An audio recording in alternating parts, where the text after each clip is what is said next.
Welcome to the BFME2 The Rise of the Witch King after a very long time. I know you guys missed it, and here we are, never too late nor too early, on the map Jungles of Farharat, between Men of the West versus Dwarves, okay? Maru versus Measure of X. It's been one of the games in the arena. Yes, you can play all BFME games in the arena, BFME 1, 2 and Rise of the Witch King as well. Also the patch 2.02. by downloading the patch 2.2 launcher in the description down below. Okay, beautiful. So we have double mineshaft opening into the Hall of Warriors. Oh my god, actually it's been a very long time, guys, and I kind of missed this game, to be honest with you. And at the top side we have a double farm opening into the barracks, into the farm number 3. Okay, so there is a mineshaft right in the middle from Maru. And I believe he's planning to creep this with the pikemen. Let me take a look into the barracks. Yeah, it's gonna be the phalanxes from the dwarven faction. They will be used for creeping. And Rise of the Witch King has been changed a lot since the last time you have seen this on the channel. And one of my favorite changes they did is the more quality of life changes. So the rallying call, for example, take a look into this. It will tell you the radius, the duration, and the recharge time. All the informations will be finally given to the players, which will make it a bit more beginner friendly. Easy creeping here for the phalanxes, no problemo.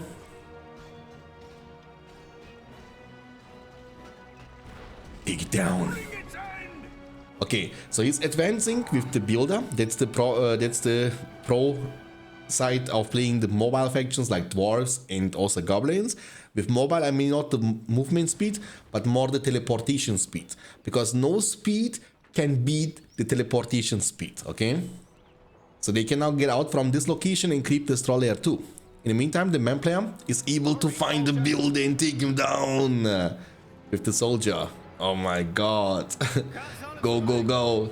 Okay, but he's gonna be creeping this. Now the builder is, you know, important for every faction, but it is more important for dwarves and goblins because they rely on advancing and expanding a bit more than other factions do. Follow me. Keep in step. We've got to move. Cut the brakes down. Closer. Running call will be used from men and not from dwarves. He's holding on it. He's gonna use it now. Double buffed army. Guardians are pretty juicy though. They're very strong. And once they get level 2, they will also unlock the charge attack. And the pikeman is ignoring the fight and going for the structural damage instead. In the meantime, there is one soldier also looking to deal economical damage, but this farm is gonna be destroyed. And in the meantime, Guardians are kind of winning this, but unlucky, they were not able to reach to level 2.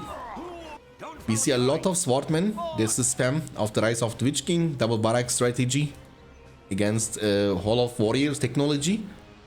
Remember, man faction can only recruit swordmen and pikemen from this, while other factions like Elves, for example, can recruit also archers and elite units, all from one single structure. This farm is going to be saved. And this mineshaft is going to be destroyed in the middle of the map. Also, this mineshaft is potentially going to be destroyed, but it looks like he's trying to protect this. Okay, after the first couple of minutes into the game, let's take a look into the current command points and power points, okay? So we have the Dwarven player. He's sitting on almost 4 power points in total. He has 500 command points in the bank. And he has also King Brand up on the field, the Dwarven hero. And Measure of X, the man player, has 500 command points in the bank. He has 4 power points just like his opponent does. So the game, long story short, seems to be pretty evenish, okay? These guardians are ready to fight. These guardians are ready to fight. Level 2 will unlock the slam shot. Boom. And when you clump against slam shot with the block formation, it will handicap you, because the block formation will make your hitbox a bit tinier, which will kind of benefit the person who is using slap shot on you. You know, I'm calling this slap shot because it slams them and slaps them at the same time. The Guardians are ready to fight. Okay, the creep here at the top side was also taken by the pikemen from dwarves. 7 power points in total for dwarves and 6 power points in total for Men of the West. But no heroes, and I believe heroes are a good investment into the mid to late game. The more levels they have, the more dangerous they will become. And with the mineshaft connection, they have also the chance to teleport around. So he's gonna use the snapshot, boom, only one of them has been killed. And the build is coming, but the mineshaft is gonna be destroyed regardless. King Brando is gonna fish power points now, just like experience over experience over experience. He's now level 4.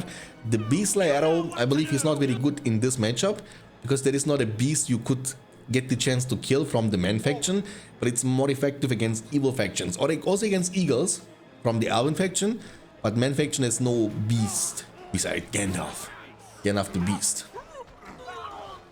Okay, this creep here will be taken down by the man player, I believe, and that's gonna be a big push of Swordman. I mean, he's so lucky that the opponent player doesn't go for the battle wagon just yet, you know? Imagine one battle wagon there, you can trample all of them over and over again and they are gonna be dead. But instead we have double Hall of Warriors versus double Barracks technology. And King Brian is rotating. There is a Boromir leading the Men of Gondor into the victory. And they will get the chance to commit now. Rallying Call is going to be used offensively from men. But there comes the King Brand. And here's the slapshot. Use it. Right there in the middle. Boromir has a very low attack speed. Me as a person who's playing BFME1 mainly, feels like Boromir's attack speed is like slow motion. The swinging of his sword so slow. But he's hitting way harder. We have the Hobbit summon and the Lone Tower summon from the man player. He has also Faramir in it, that is able to shoot from a long distance over and over again. This farm has been destroyed, this mineshaft.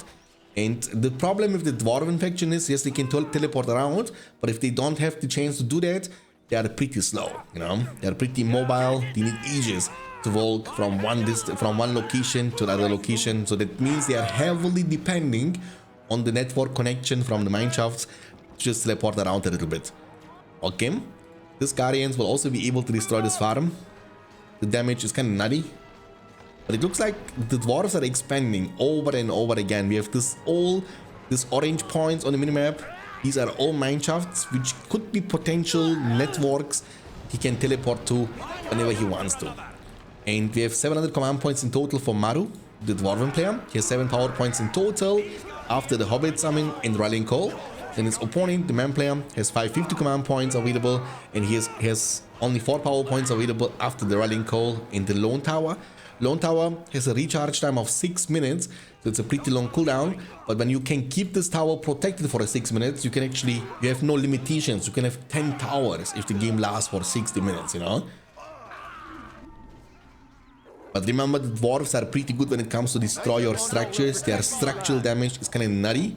That's their specialty. They are very good at building stuff, but even better at destroying them, you know? Boromir hiding around Rosie, and also quite fast. I think he's going to get away. The damage from King Brian, not the greatest. He has heal also. There's a passive ability from him, by the way, the Last End. So if he's low health, he will get more armor. It will be a bit more difficult for you to kill him. Ooh, Chocoloko. But he's gonna die now, okay? Boromir was able to survive. And Faramir is level 2. He has already leadership with level 2, by the way. It's kinda crazy. Archers and Gondor Knights near Faramir gain more damage and more armor. And more combat experience too. Boromir has to be careful, but he has heal from his spellbook. However, the man player is defending. And dwarves, when they get the chance to kind of force you into a turtle situation, that's where the dwarves will shine bright like a diamond. Their network connection will make it quite easy for them to attack you from multiple different spots over and over again. And you can't afford to defend all of that with only 500 command points, because dwarves will have very soon 1000.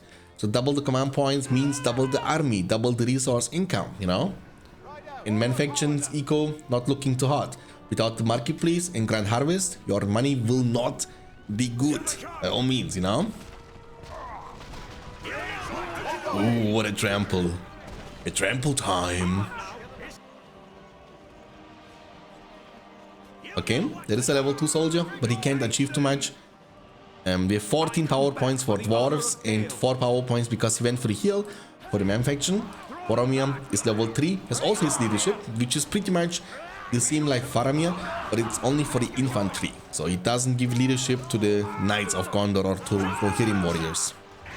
Oof, what a slap. Oh, ooh, ah. Okay. This farm is gonna be destroyed. Level 3 farm, that's gonna be a big ouchie for man faction. That hurts. Gives you the most money. That was the only level 3 farm he had also. Boromir using the Horn of Gondor. And he can get away there, by the way. There is no shot. Look at the movement speed differential between them and Boromir. Because they changed the Horn of Gondor. The Horn of Gondor actually doesn't stun for a long duration anymore. So they are only stunned for a few seconds, I believe. Briefly. I don't know what the briefly means. But then they will get a debuff in which they will deal less damage and will have also less armor. So it's a huge change to the Horn of Gondor. Because the Rise of the Witch King team believes that stuns are not cool, you know? But it's a major aspect of the game too. The barrage is coming in clutch! Boom, boom, boom, boom, boom! And there comes the rallying call, big push, the damage is nutty, the structure is getting melted, bro! Holy, look at this now, watch this. Boom! Who needs siege weapons? Who needs siege weapons when you have dwarves? And if they get the chance to commit on your fortress is gonna be gone. He's going for the armor upgrade on that stuff. Getting some upgrades to make it a bit more tanky. Remember, you are against man faction who has the chance to repair the structure with the repair from the spellbook. Faramir is gonna get shot by the hobbitses from the Shire. The brothers from Gondor can defend this. I mean, he has the chance once again to go for this, but look what the dwarf player is doing. Building a mineshaft right next to the enemy fortress to just permanently bring reinforcements is a painful thing. And he went for the oil task, you know, release the boiling oil, which is so good when it comes to defend against melee attackers. It burns you and has such a low cooldown to 30 seconds and you just one-shot them. Damage 600. And it's Boromir is gonna fight until the end. The end is near though. He has revealed from the spellbook, no problemo. And he can use the oil one more time. If he does that, all these guardians gonna be dead. He needs to use the repair, he's gonna use it. But he's holding on it, on using this ability. Oh, the gun is no more. The oil is gonna be used. Not that effective against heroes, but it's one-shotting the melee units around it. But it's like, how can you get away from this situation? Like, dwarves have to be the best snowballing faction in the entire game now. And again, we are on the version 9.1 beta. That's what you are able to play through the launcher too. Clicking on online and then select game to Rise of the Witch King. And there is a big event going on for Rise of the Witch King 2 in the month of April, this month. If you play the most amount of games, you get 25. If you get to number 1, number 2, number 3 spot of the ladder, 1v1 ranking, you'll also get a huge cash prize. So it's time, you know, it's time to download the launcher and join the battlefield. The horn will be used for a short duration stun, only 5 seconds or so. And we have also a hero coming who is going to be Gloin. Gloin has been returned. There is a well from the Dwarven faction. They are permanently healing up over and over again. And before you can deal with the current army, he's gonna bring more reinforcement from this mineshaft or from this mineshaft. You know, it's this has to be annoying to play against, bro. What can man do against such reckless seed? He has a tower there, true. Tower has actually no archers in it. Tom Bombadillo has been special summoned. And he's dancing and, you know, he doesn't care, you know. The only person who never got affected by the one ring. Tom Bombadillo.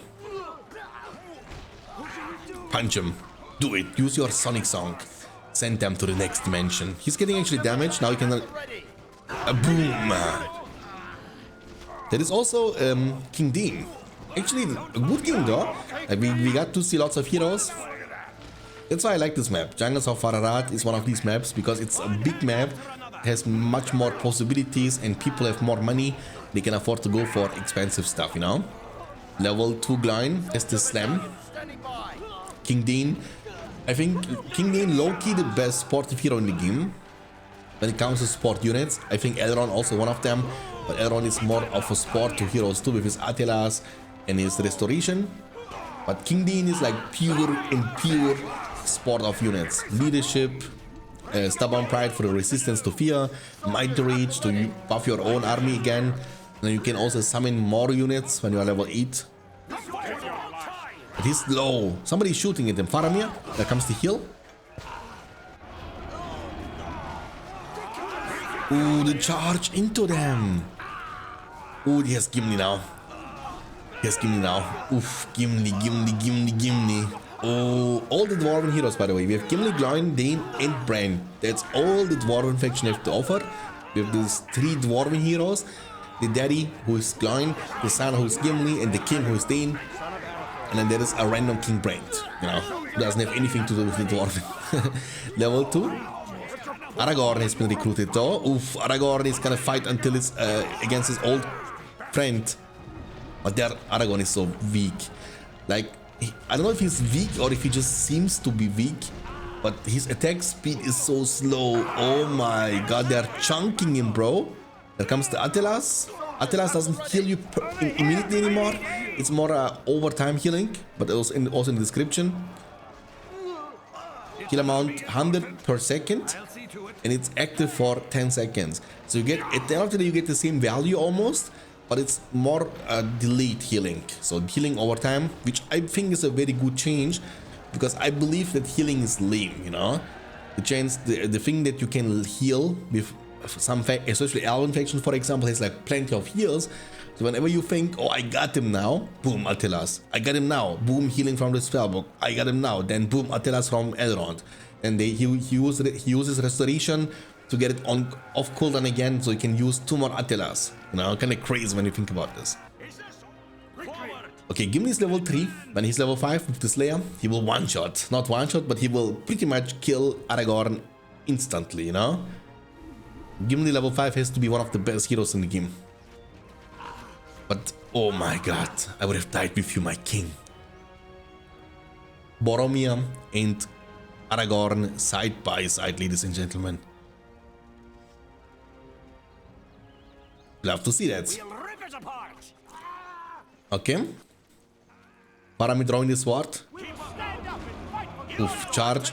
The money difference should be actually massive now. We have 1,000, 4,000 plus for dwarves. He's so rich and wealthy. But where are the upgrades at? Finally, he's going for the Forge Works. I mean, with this much money, you can go for the Forge Bleeds, for the Mithril Armor, Mithril Mail, and for the banner. That upgrades are not as important in this game as they are in BFME1. In BFME1, you basically will not see a 10-minute game even without upgrades. Here, you barely see upgrades. And the only time you see upgrades is when the game is going super late and you have all the stuff anyway you need. Then you just basically spend the rest of your money for upgrades, because the value you get from it is not as important as it is in BFME1, you know? 25 power points for dwarves, so man has not that many. Like, I don't know what the barrage is able to lead to. I don't know if it unlocks the Dwarven Citadel. Yeah, it's gonna unlock the Dwarven Citadel, will be summoned now, but it's gonna give you the chance to use the mighty catapult shot. With the combination of the barrage, it can be game ending. Aragorn is diving in with the Andúril sword, not Andúril, Blade Master, trying to take down the King Dane. Heal is gonna be used. Aragorn doesn't care, and Aragorn is actually a bit faster than King Dane, but there is a mineshaft which he can just use, and he's going for the Numenorian, for the Dwarven Stonework, for the more tankiness on the Citadel, on the Dwarven Fortress. There comes the Gimli. Gimli is gonna get shot by the... Oh, son, the barrage, and... eventually the mighty catapult too, but he's going for the master work munitions, so more DPS on his attached catapults around the fortress. Strider is being called, but where is Strider at? We don't know. Is he dead actually? I'm not sure. No, he's not dead. He's lurking around there. It looks like he's running from Gloin. He's like, I'm out of here, you know? Faramir. Oof, the catapult shooting. Boromir is one-man handling. And this is level 4. Boom, boom. The catapult shots though. What? Look this. Boom, boom. This guy's gonna die to the tower while trying to kill Aragorn. Boromir is running for his life. Aragorn will be surviving. And also they moved the warning arrow to level 4. Which is like a lot, right? No warning arrow for a long time. And the fortress has been destroyed. And Major of X has been defeated. Nobody, but nobody can mess with a dwarf. I hope you guys enjoyed this after a very long time. BFME2 The Rise of the Witch King. If you want to see more, let me know in the comment section down below. I will see you next time. Until then, take care of yourself, keep hitting like a truck, and as always, stay beyond standards. Peace out, boys.